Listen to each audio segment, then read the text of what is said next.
avy amony fosagny fitiavan-jany hoe manirigny agnelanao. Lazao izy fa tsisy tao anatiny hoe tsy zakany koboninà. Mba antany hoazy hoe lovignany amaloniany. Fity mamony azony hoe tsy manefa miangary.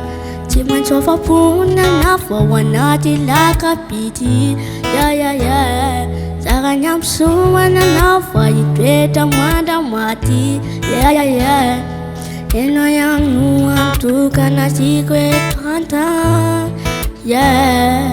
Alany fonao amokatra ny talatra azafany. Mba pitao amontsay mba tsiko amba. Falasany amony foko nataony amboa. Ngale zao anao ya.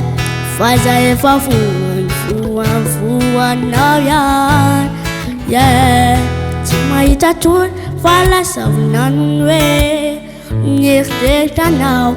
Misy mampahora za mitomany zanony hoe fa izy natao herinao. Tsy leo tambitamby ovoko fitiavana stelima.